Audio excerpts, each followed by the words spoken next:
Have you ever felt like your family doesn't quite understand you? Like you're constantly doing your best, being kind, supportive, patient, but somehow it never seems to be enough. I know that feeling all too well. My name is Evelyn Carter. I'm a daughter, a sister, a mother, and for most of my life, I felt like a background character in my own story, always trying to please everyone, always bending so I wouldn't break the delicate balance that held our family together.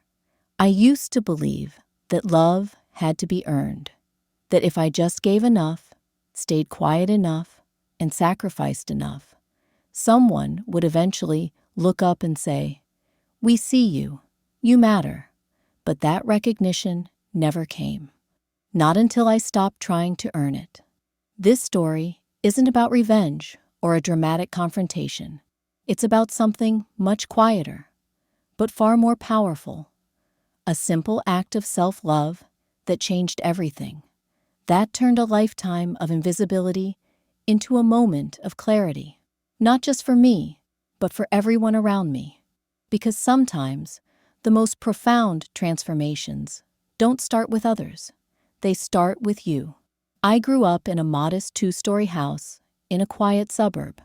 My father, Howard, was a retired military man, strict, traditional, and emotionally reserved. My mother, Doreen, was the kind who loved through action. She kept the house spotless, cooked every meal from scratch, and measured affection in perfectly folded laundry. I had 2 younger siblings, Bethany and Marcus, both bright, loud, and full of energy.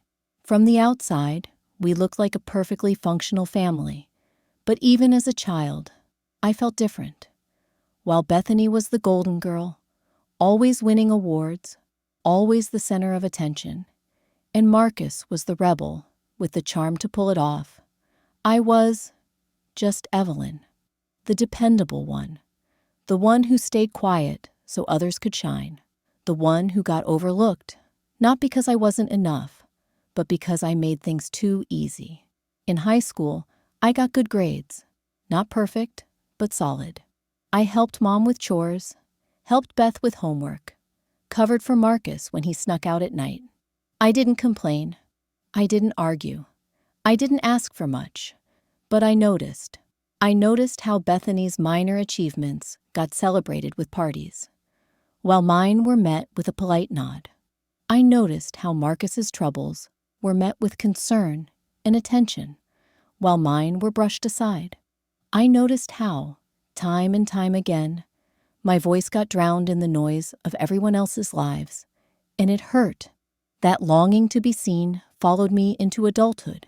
When I married young, David, a man my parents liked because he had a stable job and came from a good family, I thought maybe, just maybe, starting my own family would be different.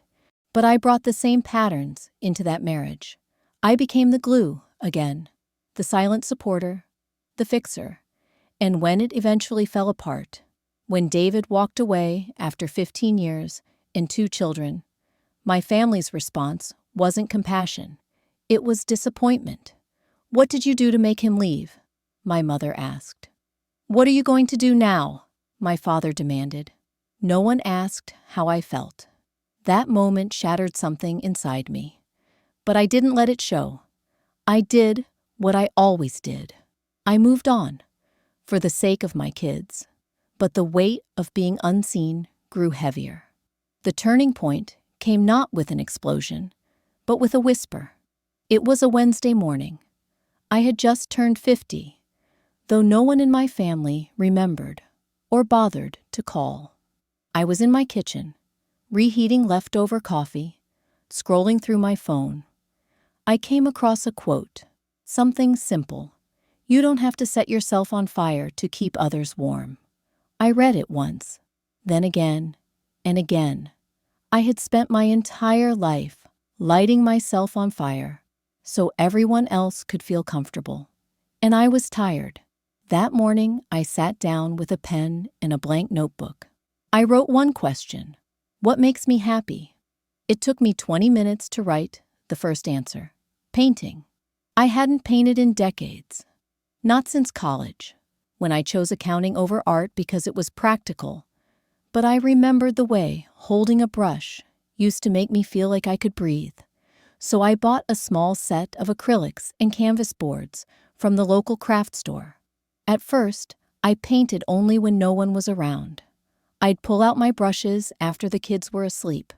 I didn't tell anyone. It felt sacred, mine. But soon, I began carving out time intentionally.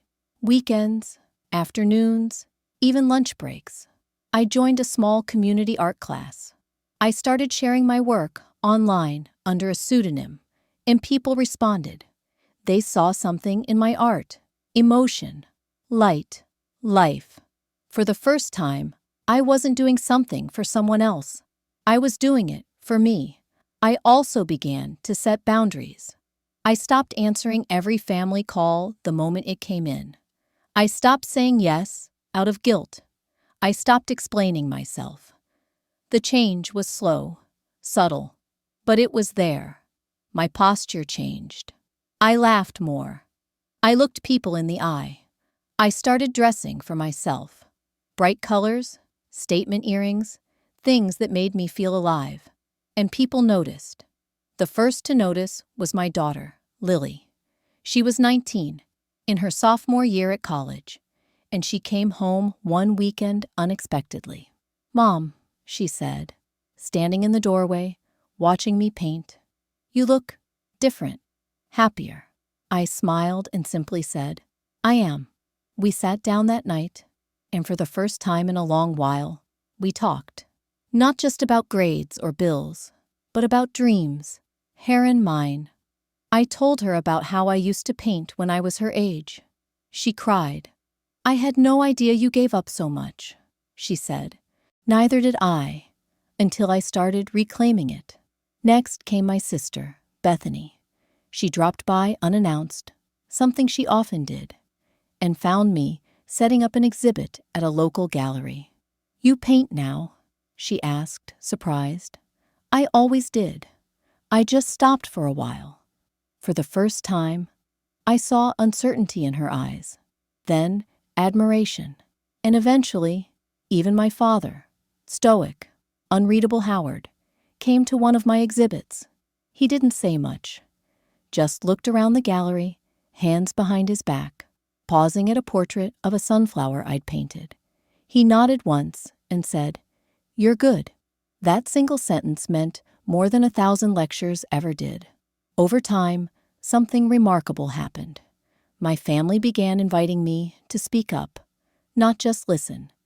They asked me for advice. They asked about my art. They made space for me, not out of obligation, but out of genuine respect. Not because I demanded it, but because I finally stopped hiding who I was.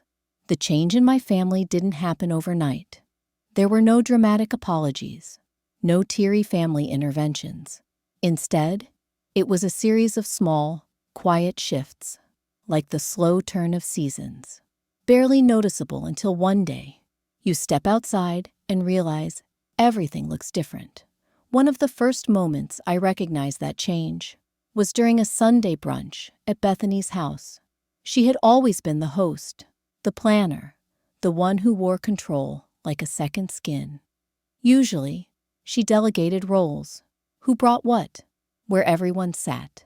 In the past, I'd go along with whatever she said, even if it meant rearranging my schedule or biting my tongue when she made passive comments about my free time since the divorce.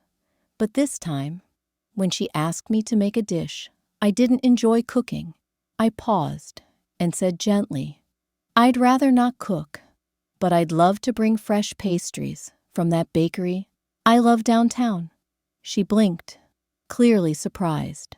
Then she nodded. "Sure, Ev, that works." That small moment, that simple respect of my preference, meant everything. Even my mother began to soften, though she never said much. Doreen had always lived by duty. Do what's expected, don't complain, keep moving. In her world, setting boundaries wasn't strength. It was selfishness. So when I began saying no to obligations I didn't have energy for, she pushed back.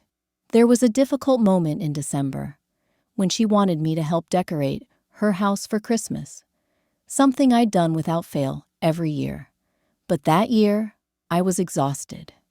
I had just wrapped up a 3-week community art showcase and felt emotionally drained. I told her I needed rest and wouldn't be coming by. She was cold at first. I could feel the distance in her voice over the phone. But 2 days later, she called and said, "I tried to put the garland up myself. It didn't go great, but you were right to rest. You sounded tired." It wasn't an apology, but it was an acknowledgement. And that meant more than anything. Then there was my father. Quiet, observant Howard. He didn't talk much about feelings. He never had. But one day, he showed up at my house with a wooden easel he had built by hand. "I figured this one might be sturdier than the folding one you use," he said. I didn't know what to say. My father had never expressed love through words, but he had just handed me a gesture so thoughtful it left me speechless. We stood there in the silence for a few moments, two people who had spent years dancing around emotion. And then he added, almost shyly, "Your mother said you're doing good work. I think so too." The thing about quiet shifts is they sneak up on you. You don't realize they're happening until you find yourself breathing easier, laughing more freely, and speaking without shrinking. I was no longer the invisible caretaker. I was Evelyn, the artist, the mother, the woman who honored herself. And slowly, the people around me began to follow suit. My children became more thoughtful. Josh no longer expected me to drop everything when he needed help with errands. Instead, he called ahead, respected my time. Lily sent me photos of her own creative projects, little poems, watercolor postcards. She had started painting, too. Even family friends, who'd always seen me as the quiet one, began reaching out in new ways. "Ev, I saw your piece at the community center," one neighbor said. "It made me feel seen." That moment hit me deeply. All my life, I'd been waiting to be seen. And here I was, shining. Not because I demanded the spotlight, but because I finally stepped into it without apology. That's the irony, isn't it? The more I loved myself, the more love I invited in. Not through desperation, but through dignity. And it all began with a single question. What makes me happy? If there's one truth I've come to understand through all this, it's this. You don't have to wait for others to validate your worth. It starts with you.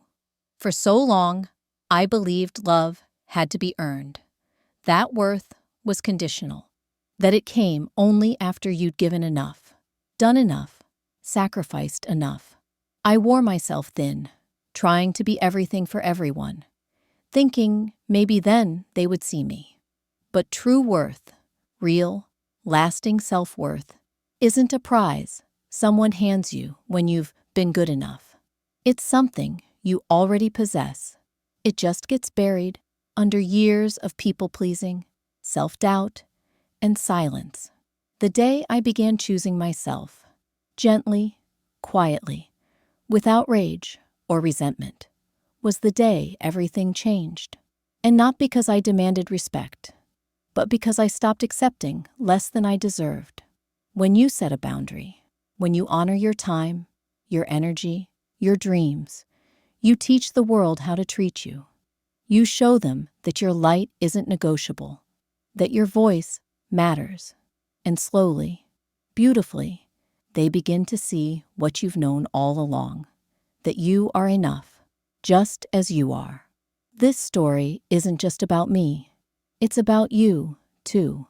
If you've ever sat in the corner of a room full of people and felt invisible, if you've ever smiled while swallowing your pain just to keep the peace, if you've ever done everything right and still felt overlooked, Let this be your reminder. You don't need a grand exit. You don't need to burn bridges or shout to be heard. Sometimes, the boldest revolution is a whisper, a quiet refusal to abandon yourself any longer. Paint the picture. Write the poem. Take the walk. Say no. Say yes to yourself. Because when you begin to see your own worth, the people around you can't help but see it too. And those who don't, they were never looking to begin with. So here's what I'll leave you with. You don't have to set yourself on fire to keep others warm. You are allowed to take up space. You are allowed to choose joy. You are allowed to be whole. And the one thing that might make your family finally realize your worth might not be a confrontation. It might just be the moment they see you loving yourself fully and realize they've been missing something beautiful all along. If this story resonated with you, even just a little, I want you to know something. You are not alone. So many of us spend years trying to be seen, heard, and valued, forgetting that the first person who needs to believe in us is ourselves. If you've ever felt invisible, if you've ever questioned your place in your own family, I hope this reminded you that your worth isn't something to earn, it's something to reclaim. Now, I'd love to hear from you. Have you ever experienced a moment that made you realize your own worth? Or maybe you're still on that journey. Either way, your story matters. Drop a comment below and share it with us. Let's keep this space full of truth, growth, and healing. If you found this video comforting, inspiring, or thought-provoking, please take a moment to like, subscribe, and share it with someone who might need to hear it today. Your support helps us keep sharing stories that speak from the heart and to the heart. And remember, sometimes the smallest act of self-love can echo louder than a lifetime of silence. Until next time, take care of yourself and keep shining. You are enough, always.